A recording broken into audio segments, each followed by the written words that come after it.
guys, I'm sure you guys recognize this person. All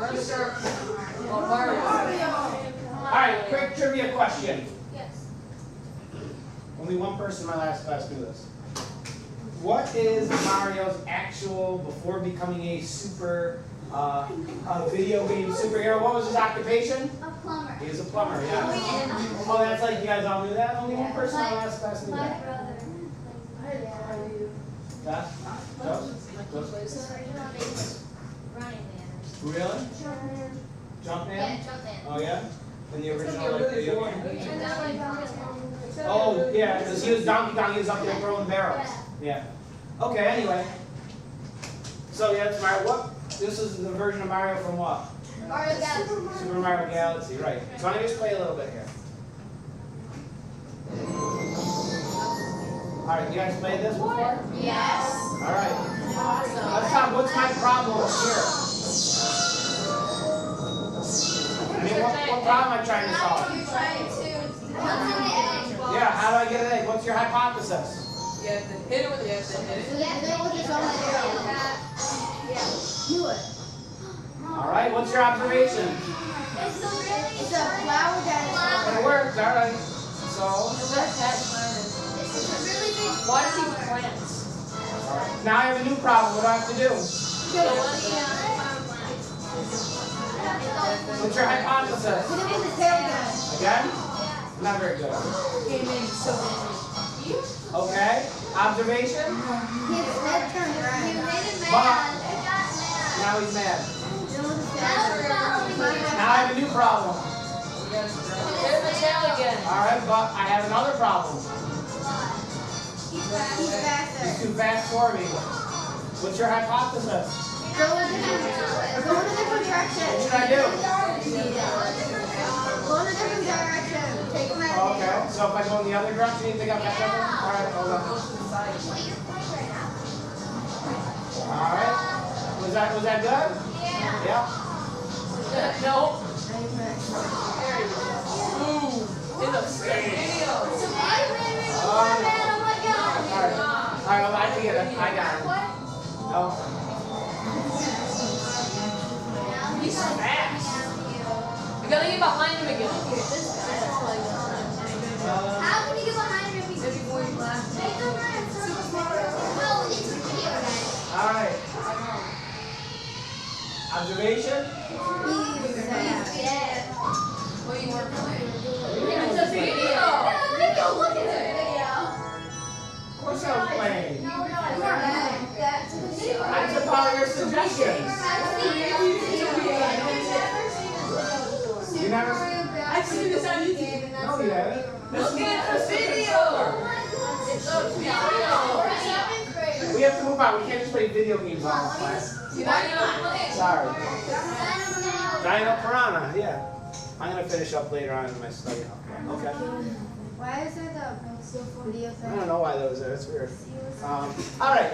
Another virus. So yes, you use the scientific method all the time. All right, take out your notes, please. This is very important today because we're going to do two slides that are probably the hardest part of this unit. That's okay. You can do it. Yeah, note packet. So in your well-organized and numerically ordered binder, please open up to page 11.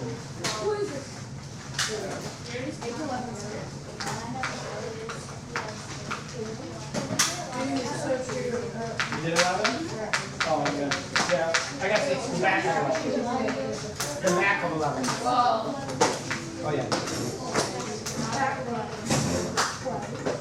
All right, so what we're going to talk about today is our variables.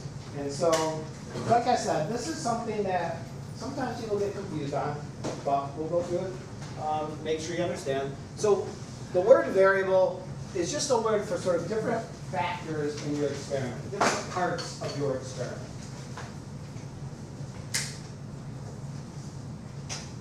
And when we talk about experiments, we have three categories of variables. There's the independent variable. There are variables we hold constant, and there are the dependent variable. So we need to learn what those things are. Have you guys used these terms before? Yes. I think a lot depends on your teachers in elementary. A lot of people said they did, but then a lot of people also said they didn't. All right, so the independent variable. In an experiment, the independent variable is the thing that we're testing, the thing that we're actually interested in.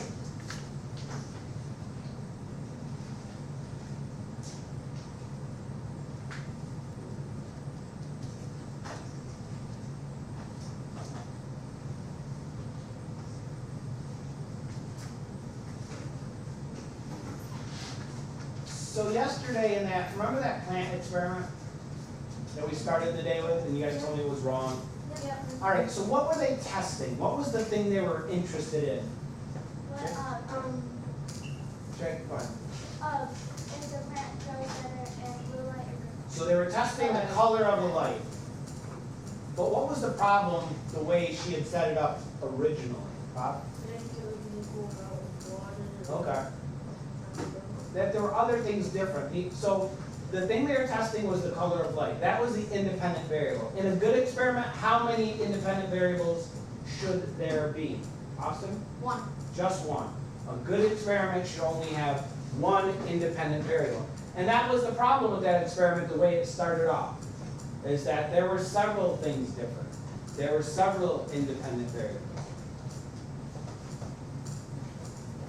You could think about the independent variable as sort of the cause in your experiment. She thought that the different colored lights would cause something to happen.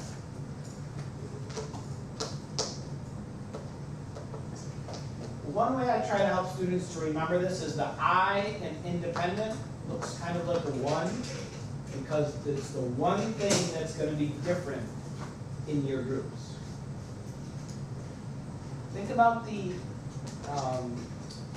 rat. Did we say rat or mice? Nice. All right, so think about the mouse experiment. In that experiment, what was the independent variable? What were we testing? What was the one thing different in my groups? The cause. Karima?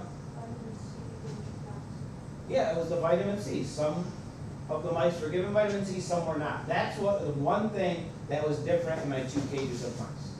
That was the independent variable. Okay, so yesterday you guys told me that that experiment, the first one was wrong.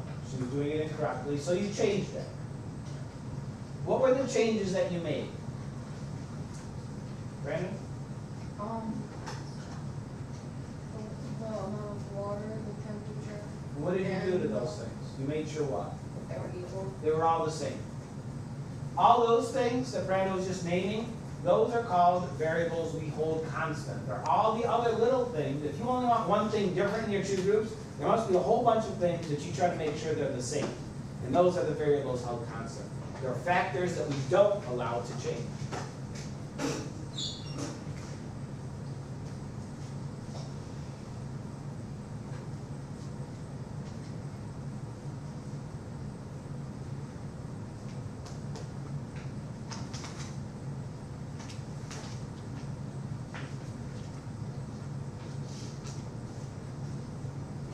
So think about the mouse experiment then.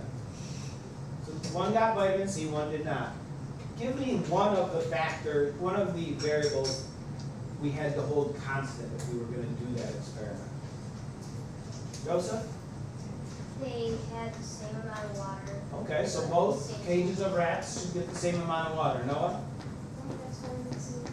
Was that, so that would be the independent variable. That's the one thing that is different. I want to know some things that you would keep the same. Some variables you have to hold constant. Think of another one? Okay, Karima? What about the mice? No, not really. But there's lots of things about mice. What would you have to keep the same? The type of, there's more than one species of mouse. You'd have to have all the same type of mice. Okay, Maggie, what else? The how many mice in each cage. Okay, awesome. The size and weight of The size and weight of the original mice, size of their cage, the bedding material. There's a whole bunch of material of things we want to have the same. Because again, we just want one thing different. Vitamin C. Everything else we want to try and keep the same.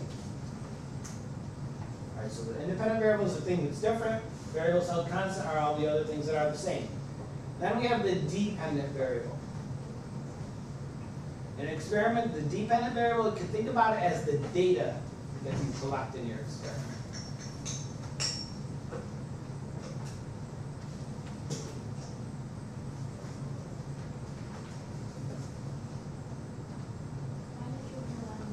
Good question.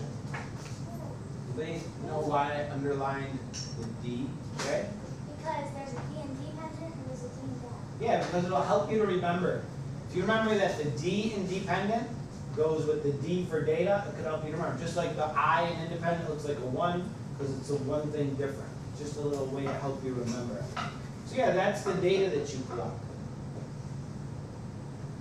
Now, do you know what the dependent variables, what the data is going to be before the experiment? Did I know how much the mice were going to weigh before? No. Did I know how tall the plants were going to be when I was done with my plant experiment? No. Did I know how many arm wrestling matches Julian was going to win? No. Yes. You don't know the dependent variable, what the measurements are going to be at the beginning of the experiment. It's what you find out at the end of your experiment. I do know the independent variable. I do know how much vitamin C I'm going to give each mouse. I do know how much water each plant will get, and so on. So the other things, I set them up ahead of time. The dependent variable, I have to wait for the experiment to conclude before I can actually find out what the data says.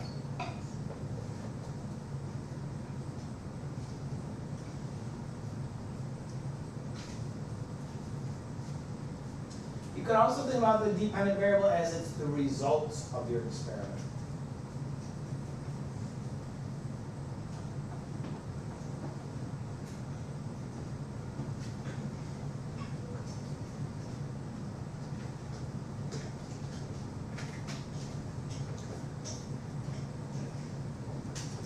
So those are the three types of variables in an experiment. Independent variable, the variables you hold constant, and the dependent variable. Noah? All right, any questions? All right.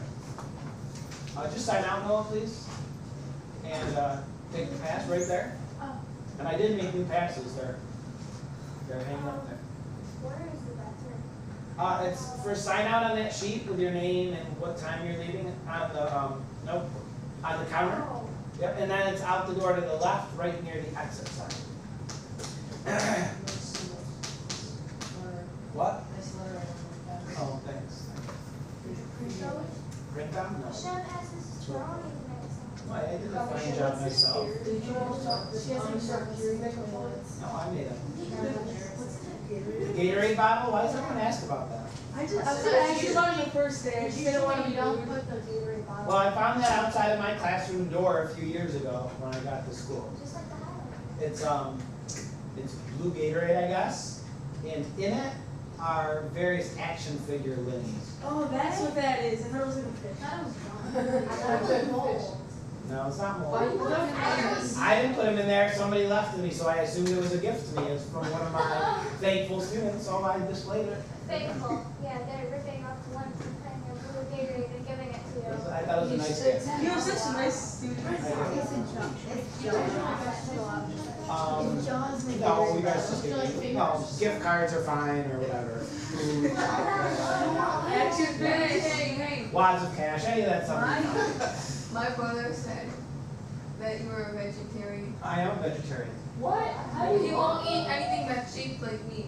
Yeah, I don't. Yeah, you I'm a killed vegetarian. innocent. Yeah, like he What? won't eat Yeah, you animal dissect crackers or frogs. anything like that. And you killed your centipede. I didn't kill it. It died of natural causes. Oh, yeah. It did. Like that If it animal died of eating. natural causes, it would have been No, outside. I don't eat animal crackers or gummy You bears. did animal crackers? They're shaped like animals. You don't eat gummy bears? My brother said. Or goldfish He crackers. doesn't eat anything that's shaped like a They're nice. They're animals. They're shaped like animals. What if I go to like Why would you the compare goldfish emporium. place and I'll make them do it into like a little Circles? can. I would eat those. I I'll would do eat it into like a little tent for you because I know how much you love nature. Okay, that'd be good. Abby? That'd be weird if that I don't eat Swedish fish, no?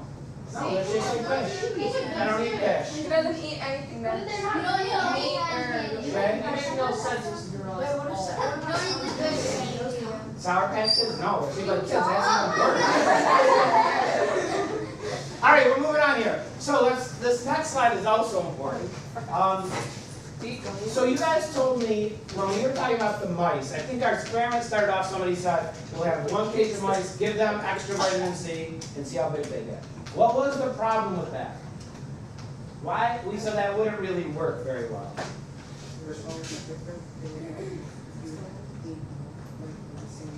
Okay, yeah, that's true, but why do I need more of that? Yeah, that's the key thing, is I don't have anything to compare them to. I always need at least 2 groups. One group where I experiment on them, and then a group that I don't, so I can compare the 2 groups together. Otherwise, I don't know what effect my treatment had. And so we have a couple words we use, the experimental group and the control group. So which one are the mice that got the extra vitamin C? Bobby? Yeah, they were the experimental group.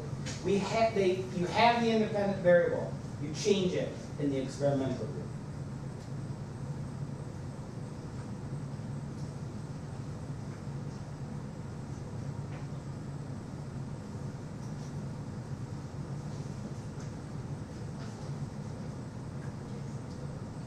And how about the control group? Maggie? They both have the dependent variable. They're the ones running the experiment. Not quite running the experiment. The people who are control freaks. No, not quite. Jared? The group that doesn't change. Yeah, a group that doesn't change it. They don't get the independent variable change. It's not used in the control group. The control group's like the test run that's used to compare the experimental group to. You can think about it as they're sort of treated normally. They're under normal conditions. Whereas the experimental group, you changed something. You gave them extra vitamin C.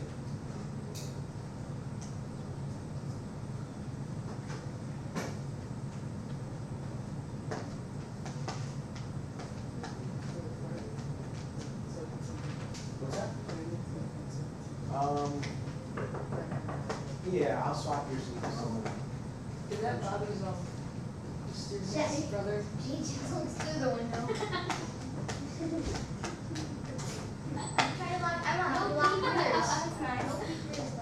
All right, so the experimental group, we changed something. The independent variable is different. In the control group, we just leave it under normal conditions so that we can use it as a comparison. Okay, so those are our 2 groups. Questions about those? I have a question. If you spell something wrong on the test, do you still get Not usually. Usually, if I can sort of tell what you're trying to say, then I'll give you credit. Do you write neatly? Me? Yes, I write very neatly. You see my thing, right? Well, you typed it. Type what? The letter. No, on like our question of the day. Oh. Yeah, I think But that's a whiteboard. Anything on a pencil. I think I write fairly neatly. All right. Now I want to show you guys this. You know, when we talk about the scientific method, we said there's a set of steps you follow and to solve a problem. But there's lots of variation in that. You know, some people talk about the scientific method in different ways. For our purposes, we're going to say those are the steps: problem, research, hypothesis, experiment, observation, conclusion. But I'm going to show you this brain pop, and they talk about things in a slightly different way. Okay? This is about the scientific method, and I'll show you this, and then we just have one more slide I want to do today.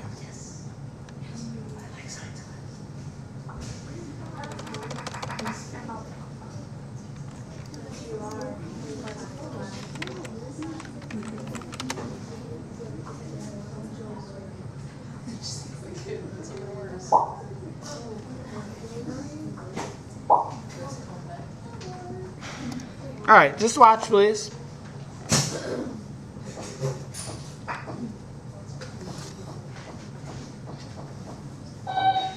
Yeah, I know you've been watering it. I'm not sure what's wrong.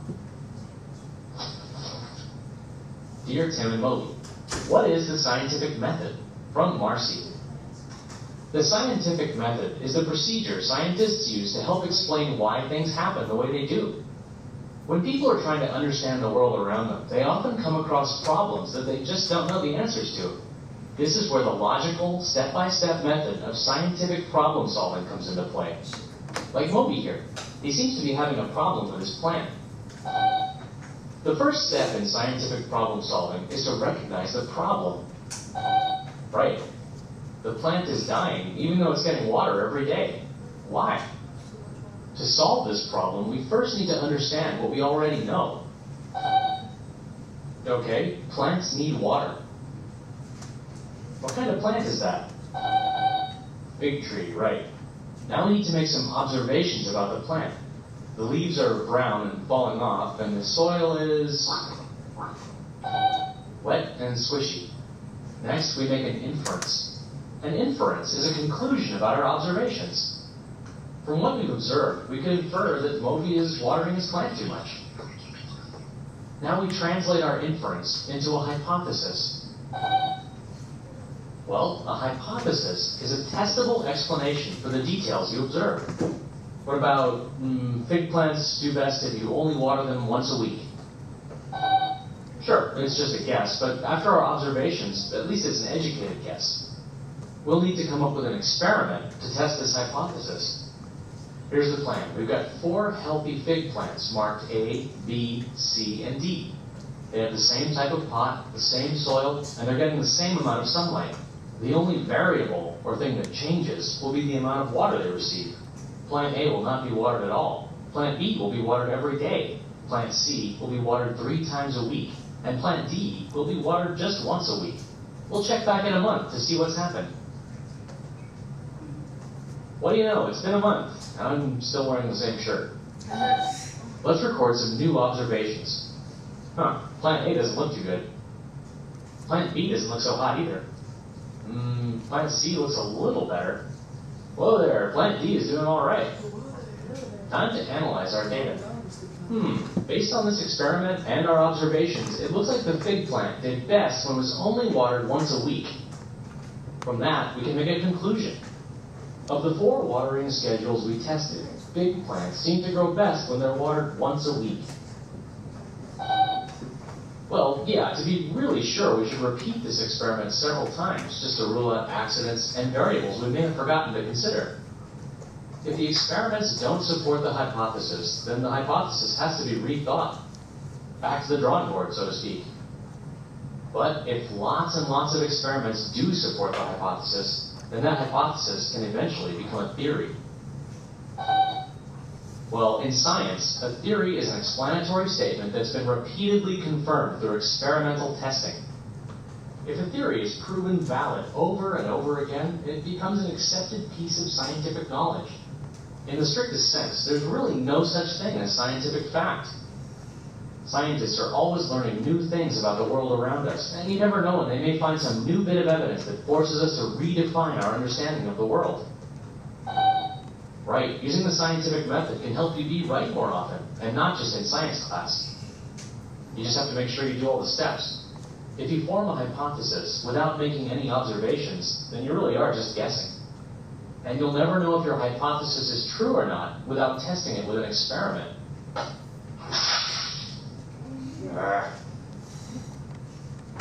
All right, let's finish up here with one more slide. All right, observations. So as we just talked about, in an experiment, the dependent variable, that's the data you collect, the results of your experiment. What does that word mean, though, data? What is it, Jackson? The information you collected after you've done things, or Okay. before you do things. Yeah, information that you collect, measurements that you make. You measure the weight of the rat each week or whatever. That's data you're collecting. You may put it in a data table, you may graph it so you can visually see it. And we split observations into two categories: quantitative observations and qualitative observations. What does that word look like, quantitative? Looks like another word I don't know if you're familiar with. Quantitative. Jackson? Quantitative sounds like quantity. So Quantity. maybe it's the quantity observation. What is a quantity? I don't know. Amount of something. Quantitative observations are measured. Okay? They comes from the word quantity, and they always have a number with them. Quantitative observations have a number. I say there's 20 students in this classroom, that is a quantitative observation. I say the mouse weighs 28 grams, that's quantitative. It has a number, it's measured. So what do you think qualitative observations are?